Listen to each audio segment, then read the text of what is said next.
Green infrastructure. Green infrastructure पढ़ने से पहले हमें पता होना चाहिए कि इंफ्रास्ट्रक्चर क्या होता है। तो इंफ्रास्ट्रक्चर को हम डिफाइन कर सकते हैं, एक बेसिक स्ट्रक्चर होता है या फैसिलिटी होती है ऐसी जो कि नेसेसरी होती है for the efficient functioning of A given geographical area.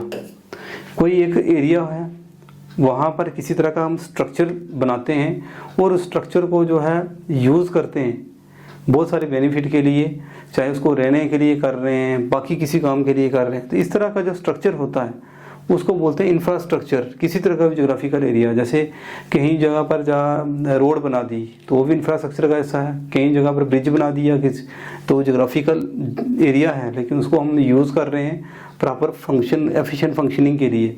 जहाँ कोई बिल्डिंग बना दी, स्कूल बना दिया, वो सारे क्या हैं, इंफ्रास्ट्रक्चर का हिस्सा होते हैं। लेकिन ग्रीन इंफ्रास्ट्रक्चर क्या है, ये रेफर करता है network of different types of green species. अब हम किसी अर्बन एरिया में जब देखते हैं किसी शहर में, तो वहाँ पर जो है बिल्डिंग्स तो बनी होंगी, उसके साथ साथ ही कुछ ग्रीन जो है पार्क होंगे, जो ग्रीन कुछ ऐसी जगह होगी जहाँ पर पेड़ वगैरह लगे होंगे, तो वो ग्रीन स्पेसीज होंगी, खाली जगह होंगी।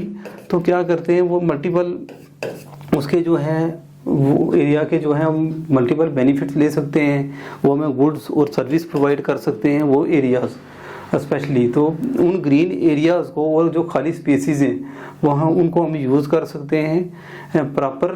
तो वो क्या कर सकते हैं, वहाँ के एनवायरनमेंट को बहुत फिर फ़ायदा पहुँचाते हैं। तो ग्रीन स्पेसीज ऐसे वेजिटेटिव एरिया ऑफ लैंड होते हैं जब water with in the adjoining area of N urban area. तो अब किसी एरिया अर्बन एरिया में चाहे वो पार्क्स हैं, खाली ऐसी ज़मीन पड़ी हुई यहाँ प्लांट वगैरह या ग्रासीज हैं, या कोई ऐसा एरिया है जहाँ पर वाटर बॉडी है, कोई छोटा जो है वहाँ पर कोई पॉन्ड वगैरह है, तो वो उनको हम रेफ़र करते हैं ग्रीन स्पेसीज, उनको कहते हैं ग्रीन स्पेसीज। तो ग्रीन इंफ्रास्ट्रक्चर क्या इंक्लूड करता है, जिसमें वेजिटेशन लगाई जाती है टू मिटिगेट द ऐसे एरिया जहाँ पर कोई ग्रासेस होंगे या प्लांट्स होंगे, जिनकी वजह से क्या है जो है वो क्या प्रोवाइड करेंगे, वो प्लांट्स शेड प्रोवाइड करते हैं, एवेपोरेशन के थ्रू कूलिंग करते हैं वो प्लांट्स। इसके अलावा टेम्परेचर को रिड्यूस करने में मदद करते हैं, सॉइल इरोजन को रिड्यूस करने में मदद करते हैं। इसके अलावा जो क्या है ग्राउंड वाटर को रिचार्ज करने में मदद करते हैं। और इसके अलावा क्या है वहाँ का उस एरिया को ज़्यादा कंफर्टेबली जो है हैबिटेशन के लिए हैबिटेंट जो रहते हैं उनके लिए कंफर्टेबल एरिया बनाते हैं, पोल्यूशन फ्री एरिया बनाते हैं और एनर्जी एफिशिएंट एरिया बनता है जो ग्रीन इंफ्रास्ट्रक्चर की वजह से। ग्रीन इंफ्रास्ट्रक्चर जो होता है इस तरीके से डिज़ाइन किया जाता है ताकि वो इन्वायरमेंट को भी और ह्यूमन बीइंग को भी, दोनों को क्या है बेनिफिट दे।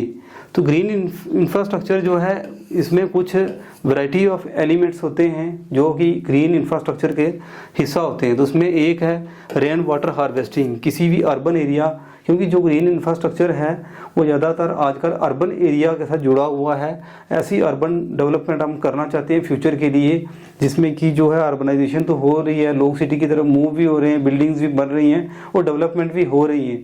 लेकिन इस तरह का शहर बनना चाहिए, इस तरह का अर्बन एरिया बनना चाहिए जिसमें रेन वाटर हार्वेस्टिंग सिस्टम होना हो, अर्बन पार्क्स हों जिसको लोग यूज़ करें, वहाँ प्लांट्स लगे हों, सब चीज़ें हों, ग्रीन स्पेसीज हों, सिर्फ सारी बिल्डिंग की बिल्डिंग ना हो, उसमें जो है कुछ ग्रीन स्पेसीज खाली जगह हैं जहाँ पर हमने क्या लगाया हो, ग्रासीज और प्लांट्स लगाए हों। इसके अलावा ग्रीन रूफ्स, छतों पर जहाँ पर ग्रीन स्पेसीज नहीं है वहाँ पर रूफ्स को हम ग्रीन कर सकते हैं। वॉल्स और आजकल वर्टिकल गार्डन वगैरह का भी जो है कंसेप्ट है वो भी हम इस्तेमाल उसमें कर सकते हैं। इसके अलावा परमिएबल पेमेंट्स जो है वो भी हम देखेंगे क्या होता है, बायोस्फीयर्स और रेन गार्डन, अर्बन वेटलैंड्स और ग्रीन कॉरिडोर्स, ये सारे क्या हैं ग्रीन इंफ्रास्ट्रक्चर का हिस्सा हैं। और किसी अर्बन एरिया को डेवलपमेंट करने के लिए ये चीज़ें होनी चाहिए, तब जाकर वो क्या है एक सस्टेनेबल एरिया बन पाता है और साथ ही साथ में जो है ग्रीन इंफ्रास्ट्रक्चर उसको हम रेफर फिर कर सकते हैं। तो अब इसको वन बाई हम जैसे हमने पढ़ा कि एक तो किसी भी अर्बन एरिया में क्या होना चाहिए, रेन वाटर हार्वेस्टिंग सिस्टम होना चाहिए। तो रेन वाटर हार्वेस्टिंग होता क्या है, ऐसा प्रोसेस जिसमें हम रेन वाटर को कलेक्ट करते हैं, रेन वाटर को क्या करते हैं कलेक्ट करते हैं और उसको स्टोर करते हैं। एक तो उसको कलेक्ट करके स्टोर करते हैं, इसके अलावा ग्राउंड वाटर को रिचार्ज भी करते हैं, रिचार्जिंग ऑफ जो है ग्राउंड वाटर किया जाता है। तो उस सिस्टम को बोलते हैं हम, उस प्रोसेस को बोलते हैं रेन वाटर हार्वेस्टिंग। तो इसमें हम देख रहे हैं कि बारिश हो रही है और इस तरीके का जो है ये स्लोपी हाउस है जहाँ से हम वाटर को कलेक्ट कर रहे हैं और टैंक्स में जा रहा है फिल्टर होकर और यहाँ पर ये स्टोर हो रहा है। फ्यूचर में हम इसको प्लांट के लिए, प्लांट जो होंगे गार्डन वगैरह में, उसके लिए इस्तेमाल कर सकते हैं। इसके अलावा क्या अगर डायरेक्ट भी बारिश हो रही है और इस तरीके का सिस्टम बनाकर हम नीचे जो है ग्राउंड वाटर को भी जो है क्या कर सकते हैं, रिचार्ज कर सकते हैं, यहाँ से भी डायरेक्टली रिचार्ज कर सकते हैं। तो ये रेन वाटर हार्वेस्टिंग का जो है सिस्टम है इसमें कि जब किसी एरिया में आज जो है बहुत सारा जो है हम एग्रीकल्चर की वजह से ग्राउंड वाटर को जो है ज़्यादा यूज़ कर रहे हैं और पानी पीने के लिए भी जो अवेलेबल वाटर है जो यूजली वो ग्राउंड वाटर है, लेकिन जितना जो ग्राउंड वाटर रिचार्ज होना चाहिए उससे ज़्यादा हम अगर इस्तेमाल करेंगे तो उसकी प्रॉब्लम आएगी। और कुछ रिसेंट स्टडीज़ में बहुत सारे एरिया ऐसे हैं जहाँ ड्राई हो रहे हैं तो वहाँ प्लांटेशन भी नहीं रहेंगे। तो उसके लिए क्या है, अब ऐसे अर्बन एरिया या रूरल एरिया में बनाने हैं जिसमें क्या हो, रेन वाटर हार्वेस्टिंग सिस्टम हो कि बारिश का पानी को हम हार्वेस्ट करें, उसको कलेक्ट करें, स्टोर करके रखें और साथ में उस वाटर को ज़्यादा ग्राउंड वाटर को क्या करें, रिचार्ज करें। तो ये ग्रीन इंफ्रास्ट्रक्चर का हिस्सा है। इसके साथ साथ रेन गार्डन जो है, रेन गार्डन्स जो है स्मॉल शैलो संकन एरिया होते हैं जो क्या करते हैं, कलेक्ट करते हैं स्टॉर्म वाटर, जो बारिश का पानी होता है उसको ये एरिया जो है वो क्या करता है, कलेक्ट करता है पानी को। और स्पेशली जो बिल्डिंग्स की रूफ होती हैं, जो स्ट्रीट्स, जो साइड वॉक्स होते हैं, वहाँ से का पानी इस एरिया में जाता है रेन गार्डन में। इस पिक्चर के थ्रू हमें पता लग रहा है कि ये जो एरिया है, ये वाला, ये जो है बीच वाला एरिया जिसमें कि ये यहाँ से पानी बहकर यहाँ से जा रहा है अंदर इसमें रेन गार्डन में, तो इसको बोलते हैं रेन गार्डन। तो जिसमें क्या होता है, इसको बायो रिटेंशन सेल भी कहते हैं इसी एरिया को, रेन गार्डन को। ये क्या करता है, जो natural ways of water flow आता है, जब बारिश होती है पानी आता है बहकर, चाहे फुटपाथ से आएगा, चाहे रोड से आएगा, जब वॉकवे से आएगा, तो इस पानी को ये सीधा इस रेन गार्डन में आ जाएगा, बायो रिटेंशन सेल में आ जाएगा। और फिर क्या होगा, जो है यहाँ पर जब आएगा तो यहाँ सॉइल होगी और ये वाटर यहाँ पर ऑब्जॉर्व कर लिया जाएगा और फिर इसकी वजह से रिड्यूस स्टॉर्म वाटर पोल्यूशन। तो अगर यही पानी अगर रोड से और नालियों से जाता तो कहीं जाकर आगे ये फ्लड भी करता और साथ ही साथ में वाटर बॉडी में भी जाता, वाटर पोल्यूशन की प्रॉब्लम होती। लेकिन अब यहाँ पर से ये सीधा यहाँ पर इस एरिया में रुक जाएगा और बाद में ऑब्जॉर्व हो जाएगा, जिसकी वजह से आगे फ्लडिंग की भी नहीं प्रॉब्लम रहेगी और साथ साथ में ये जो पोल्यूशन सारा बह कर जाता वो भी यहाँ ऑब्जॉर्व हो जाएगा और इसमें जो वेजिटेशन है उसको भी क्या करती है, पोल्यूटेंट को जो है वो भी कम लेवल को भी फिर कम करती है। तो ये होता है रेन गार्डन, जो कि ग्रीन इंफ्रास्ट्रक्चर का हिस्सा है। और उसके बाद ये देख रहे हैं हम प्लांटर बक्सीस। तो प्लांटर बक्सीस क्या होते हैं, स्पेशली जो है कि ये जो बिल्डिंग्स के वाल के या फुटपाथ के सराउंडिंग जो साइड वे में जो है इस तरह का जो स्ट्रक्चर होता है ये रेक्टेंगुलर, इसको बोलते हैं प्लांटर बक्सीस। जो ये देख रहे हैं क्लियरली हम किसी मकान के बिल्कुल किनारे पर इस तरह का। तो इसमें जो है रेक्टेंगुलर इस बक्सीस में हम क्या कर सकते हैं, नीचे से इसको ओपन भी रख सकते हैं या क्लोज भी कर सकते हैं। इसमें मिट्टी डालकर यहाँ प्लांट्स लगाए हुए हैं, प्लांट लगा सकते हैं, जिसकी वजह से जो है साइड वे जो जाते हैं वॉक से, तो उसमें साइड में ये जो है वो प्लांट लगे होंगे, ग्रीनरी भी रहेगी। और साथ ही साथ में क्या है कि अगर कोई ये थोड़ा सा घर के साथ जो एरिया है तो उसके साथ ये बनाया जाता है, जिसकी वजह से ग्रीनरी तो रहेगी, पोल्यूशन भी नहीं होगा और साथ में एस्थेटिक होगा, ब्यूटी भी ये बना के रखता है। तो ये अर्बन रेन गार्डन्स जो बक्सीज और अर्बन रेन गार्डन होते हैं जो vertical walls and either open और क्लोज्ड बॉटम, जैसे कि बताया कि इनका बॉटम जो है ओपन भी हो सकता है या क्लोज भी रख सकते हैं। ये शहर या कस्बों का हिस्सा है आज। तो इस तरह के जब हम रेन प्लांटर बक्सीज बनाते हैं तो उसकी वजह से क्या है कि ये हम ग्रीन इंफ्रास्ट्रक्चर को जो है वो प्रमोट करते हैं। तो इसमें क्या है कि इसमें ideal areas within the limited spaces. अब क्योंकि शहर में जो है जैसी बिल्डिंगें बनती जा रही हैं, पॉपुलेशन बढ़ती जा रही है, तो जो है जगह कम है कि बहुत बड़े बड़े गार्डन या पार्क हों। तो इस तरह का करके भी हम प्लांट्स लगा सकते हैं, ब्यूटी भी बना सकते हैं और उसके साथ साथ जो है वहाँ पर जो किसी तरह का जो पोल्यूशन लेवल है बहुत सारा उसको भी कम कर सकते हैं इसके थ्रू, जो प्लांटर बक्सीज के थ्रू। तो स्ट्रीट्स को भी ये ब्यूटीफाई करता है। और उसके बाद आता है बायोस्फीयर्स। बायोस्फीयर्स क्या होता है, ये लॉन्ग चैनल डिप्रेशन या ट्रेंच होता है जो कि रेन वाटर को रन ऑफ को रिसीव करता है। यहाँ पर हम इसको ये देख रहे हैं, ये वाला और ये वाला बीच में। तो यहाँ पर रोड से इस साइड पानी आएगा, जो इधर से जो पानी आ रहा है, तो बीच में बहुत बड़ी लंबी जो है एक तरह का जो डिप्रेशन चैनल है जो बना हुआ है। इस चैनल में जो है बहुत सारे हमने क्या लगाए हुए हैं, प्लांट्स लगाए हुए हैं, और इसमें डिप्रेशन है, डिप्रेशन के बीच में प्लांट्स लगे हुए हैं, ग्रासेस लगे हुए हैं। अब जो वो जितना भी बारिश होगी ये रोड से होते हुए यहाँ पर आकर इकट्ठा होगा, पानी ज़्यादा यहाँ पर आ जाएगा, और टाइम के साथ फिर अगर ज़्यादा इकट्ठा होगा भी और टाइम के साथ ये है ऑब्जॉर्व हो जाएगा। और एक तो ये वाटर जो है ऐसे प्लांट्स को जो इसमें होंगे उनको वाटर भी मिल जाएगा, और साथ ही साथ में ये एरिया वेट रहेगा। और जो जितनी ज़्यादा एकदम से जब बारिश आएगी तो अगर ये पानी कहीं नालियों में बहकर किसी आगे जाता तो ये क्या कर सकता था, फ्लड वगैरह ला सकता था, तो ये यहीं ऑब्जॉर्व हो जाएगा। इसके अलावा ऐसे प्लांट्स होंगे जो प्लूटेंट्स लेवल है उसको भी कम करेंगे। तो इस तरीके से ये वाला जो स्ट्रक्चर होता है इसको बोलते हैं बायोस्फीयर्स। तो ये इंफ्रास्ट्रक्चर का जो ग्रीन इंफ्रास्ट्रक्चर का हिस्सा है बायोस्फीयर्स। तो इसमें क्या होता है, एज ए वेजिटेशन बहुत सारा होता है, ग्रासीज, फ्लावरिंग हर्ब्स, इसके अलावा श्रब्स वगैरह होते हैं। उसके अलावा मल्च वगैरह जो ये ग्रासीज वगैरह हैं जो कि वहाँ पर होते हैं बायोस्फीयर में। तो ये क्या करते हैं, मल्च मदद किस में करते हैं, ये वेजिटेशन किस में मदद करती है, एक तो जो वाटर को जो स्पीड है उसको स्लो करता है, और साथ ही साथ में जो है उस वाटर को जो है उस फ्लो को फिल्टर भी करता है। परमिएबल पेमेंट्स, तो परमिएबल पेड़ जो फुटपाथ वगैरह होते हैं उनमें जो है हम क्या करते हैं, जैसे हम ये देख पा रहे हैं इसमें क्या होगा, वाटर जहाँ पर पड़ेगा यहाँ से बीच चला जाएगा। जहाँ टाइलें लगाएंगे तो उसमें बीच में क्या रखेंगे, स्पेस रखते हैं। और क्या होता है कि जब बारिश वगैरह होती है तो इसमें क्या है, वाटर वगैरह जो है इसके बीच में चला जाता है, ऑब्जॉर्व हो जाता है और नीचे चला जाता है, तो ग्राउंड वाटर को भी रिचार्ज करता है, और पानी बह कर जो है नीचे नहीं जाता। तो जो स्टॉर्म वाटर है जहाँ नीचे जो फ्लडिंग कर सकता है वो भी कम चांस रहता है, और साथ ही साथ में ग्राउंड वाटर भी रिचार्ज हो जाता है।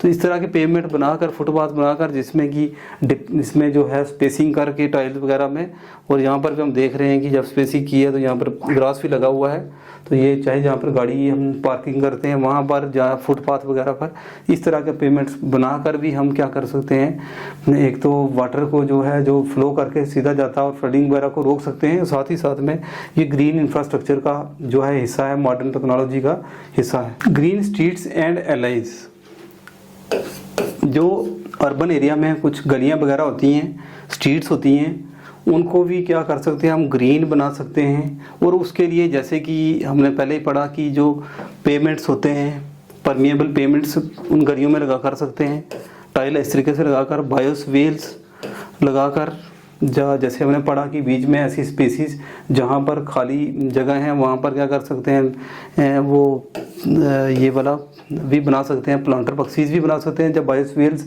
डिप्रेशन बनाकर वहाँ प्लांट्स लगा सकते हैं, वो बनाकर जब ट्रीज़ लगा सकते हैं, जैसे लगाए हुए हैं ये हम देख रहे हैं इन स्ट्रीट्स में। तो जिसकी वजह से जो वो गली होती है वो क्या रहती है, ग्रीन रहती है, उसके आसपास के जो घर होते हैं वो भी ग्रीन रहते हैं, और सफाई भी रहती है। तो इस वजह से इस तरीके से हम ग्रीन स्ट्रीट बना सकते हैं, ग्रीन इंफ्रास्ट्रक्चर का ये हिस्सा है।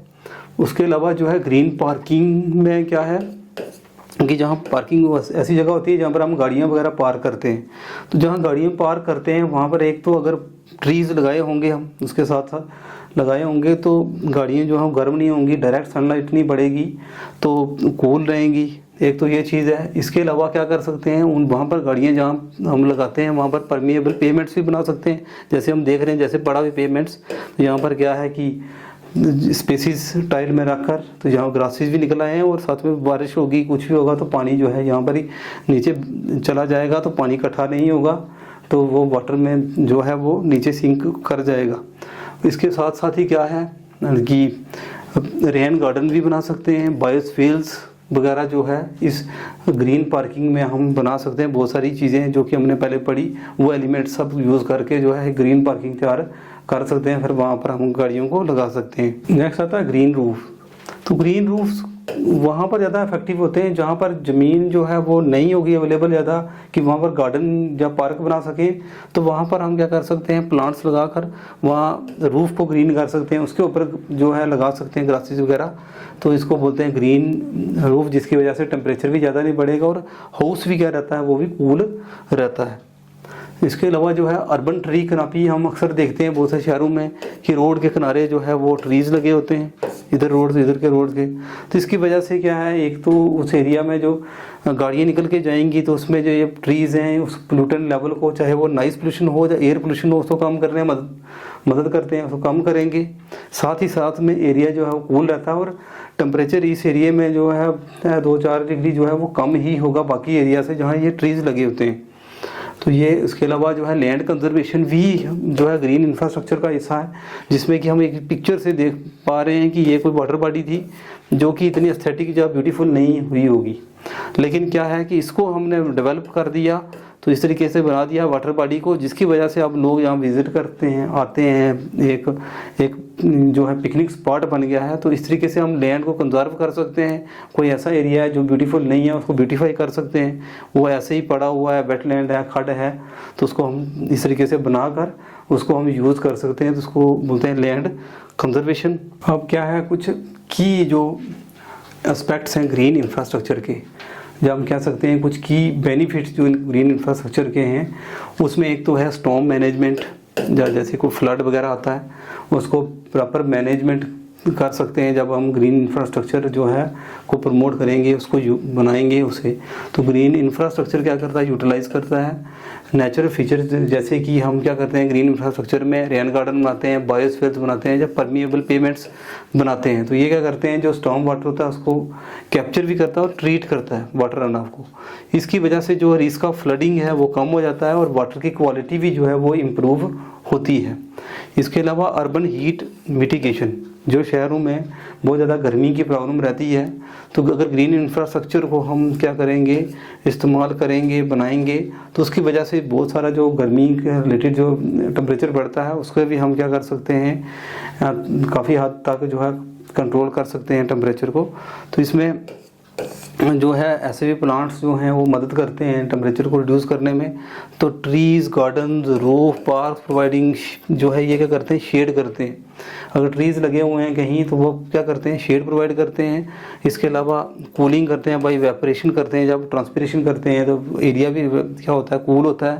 और इसके अलावा जो है इसकी वजह से सरफेस टेम्परेचर वगैरह, एयर टेम्परेचर भी कम होता है। तो इसकी वजह से जो सिटी होती है वो मोर कंफर्टेबल होती है रहने के लिए और एनर्जी एफिशिएंट होती है। प्लस इसमें क्या है, बायोडाइवर्सिटी कंजर्वेशन भी होती है। जब ग्रीन इंफ्रास्ट्रक्चर को प्रमोट करेंगे तो बहुत सारे प्लांट्स जो हैं वो लगाएंगे हम, तो उस प्लांट्स पर बहुत सारे एनिमल भी उन पर डिपेंडेंट होंगे, रहते होंगे। तो उसकी वजह से जो है बायोडाइवर्सिटी कंजर्वेशन में भी मदद मिलती है और एयर क्वालिटी इंप्रूव भी होता है कि जब वेजिटेशन जो ग्रीन इंफ्रास्ट्रक्चर में होता है वो एयर पोल्यूशन को कंट्रोल करने में मदद करते हैं। जो कार्बन डाइऑक्साइड वगैरह जो ग्रीन हाउस गैसेज है उसको जो है वो जो पोल्यूटेंट्स गैसेज को जो ट्रीज़ होते हैं, प्लांट्स होते हैं वो ऑब्जर्व कर लेते हैं, जिसकी वजह से एयर पोल्यूशन की प्रॉब्लम को भी हम कंट्रोल करते हैं by using this green infrastructure. और फिर प्लांट क्या कैप्चर करते हैं, बहुत सारे हार्मफुल जो पोल्यूटेंट्स उनको कैप्चर कर लेते हैं। तो फिर पोल्यूशन फ्री इन्वायरमेंट बनाते हैं, ह्यूमन बीइंग के लिए रहने के लायक बनाते हैं, हेल्दी इन्वायरमेंट। इसके अलावा सोशल एंड रिक्रिएशनल स्पेसीज भी बनाते हैं कि ग्रीन इंफ्रास्ट्रक्चर की वजह से जो पार्क वगैरह हम डेवलप करते हैं, जो गार्डन बनाते हैं, वहाँ पर लोग आकर जो है मेंटल स्ट्रेस होता है उसको दूर करते हैं, आकर बैठते हैं, वॉक करते हैं। इसके साथ साथ में क्या होता है कि वो सोशल कोहेजन के लोग अब सोशली भी जुड़ते हैं एक दूसरे के साथ। तो क्वालिटी ऑफ जो है इसकी वजह से क्या होता है, लाइफ भी ठीक होती है, स्ट्रेस भी दूर होता है। साथ ही साथ में climate change, adaptation and resilience की जो ग्रीन इंफ्रास्ट्रक्चर क्या करता है की वजह से जो बहुत सारे जो क्लाइमेट चेंज हो रहा है, तो अगर हम प्लांट वगैरह लगाएंगे या कुछ भी, तो उसकी वजह से जो है वो ग्रीन हाउस गैसेस कम होंगी, तो उतना क्लाइमेट चेंज नहीं होगा। उसको वेदर इवेंट्स जो हैं, उन एक्सट्रीम वेदर इवेंट होते हैं उनको कंट्रोल करने में भी मदद मिलेगी। इसके अलावा जो एग्जाम्पल है, जैसे wetland can act as a natural buffer against flooding. अगर किसी तरह की वो वेटलैंड है और उसको आपने मेंटेन किया हुआ है, तो जब बारिश होगी तो उसमें पानी आएगा और ऑब्जॉर्ब रहेगा, बैक कर नहीं जाएगा, तो फ्लडिंग वगैरह भी रोक लगेगी। तो इस तरीके से जो क्या है, बहुत तरह से जो है ये ग्रीन इंफ्रास्ट्रक्चर जो है मदद करता है, एनवायरमेंटली फ्रेंडली होता है। तो this is all about the topic green infrastructure. Thank you.